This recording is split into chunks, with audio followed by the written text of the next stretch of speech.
जांच ने 5 तरीके की चोरी पकड़ी है।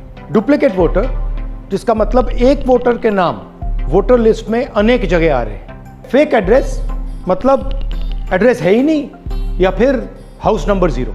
Bulk voter in single address, मतलब एक छोटे से घर में 40, 50, 60 लोग रह रहे। इनवैलिड फोटोज, छोटी सी फोटो है या फिर फोटो ही नहीं है, और वो जो छोटी फोटो है वो दिखती भी नहीं है। कौन है, किसका चेहरा है, नहीं पता लग सकता। Misuse of form 6। Form 6 first time voters के लिए होती है, मतलब जिनकी एज 18-20 साल की हो, मगर वोटर लिस्ट में 90 साल के लोग फॉर्म 6 का प्रयोग कर रहे हैं। चुनाव में 6,50,000 वोटर थे, उसमें से 1 लाख चोरी के थे।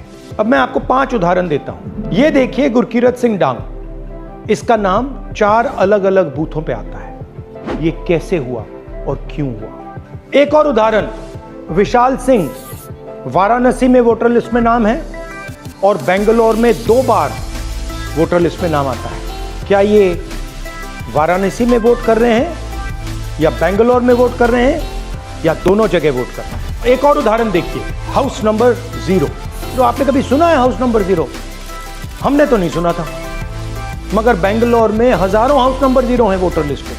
हाउस नंबर 35 की कहानी सुनिए। छोटा सा घर है, ज्यादा से ज्यादा 4 लोग रह सकते हैं, मगर इस 35 में 80 लोग वोटर लिस्ट में रजिस्टर्ड हैं। ये ईआरओ ने कैसे अप्रूव किया, क्यों अप्रूव किया, पता लगाना है। अच्छा, अब ये देखिए वोटर लिस्ट, इनकी फोटो देखिए, या फोटो है ही नहीं या फिर छोटी छोटी फोटो है तो दिख नहीं सकती। इन वोटर आईडीज पे वोट दिया गया है। अब मैं आपको बताता हूं शकुन रानी की कहानी। फर्स्ट टाइम वोटर बनी है, 70 साल की आयु है।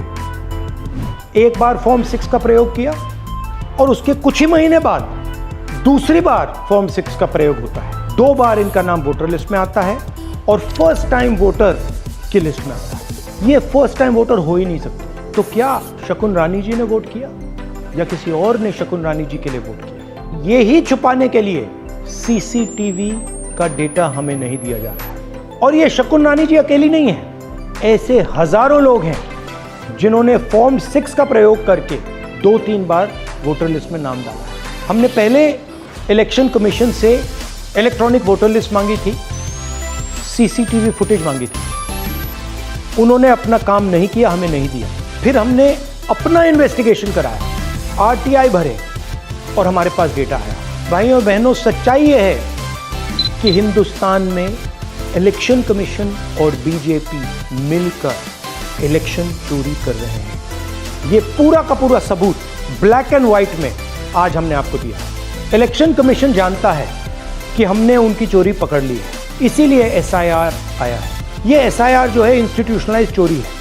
इलेक्शन कमीशन खुलकर बिना डरे बीजेपी के साथ मिलकर चोरी कर रहा है। और ये जो एसआईआर है, इसका लक्ष्य गरीबों का जो हक है, उनका वोट जो है, उनसे चोरी करने का है। मैं आपको एक और बात बताना चाहता हूं। इस पूरी इन्वेस्टिगेशन में हमने वोटर एडिशन को देखा है, मगर जितना एडिशन होता है शायद उससे ज्यादा डिलीशन होता है, सबट्रैक्शन होता है। तो ये सिर्फ एक मेन तरीका हमने पकड़ा है, दूसरे तरीके पे हमने इन्वेस्टिगेशन की ही नहीं है अभी। मैं इलेक्शन कमीशन और इलेक्शन के ऑफिसर्स को साफ कह रहा हूं, आप जो कर रहे हो गलत कर रहे हो, ये ट्रीजन है, देश के खिलाफ है। ये मत भूलिए, टाइम आएगा हम आपको पकड़ेंगे, बचने वाले नहीं। It is critical that we expose voter चोरी।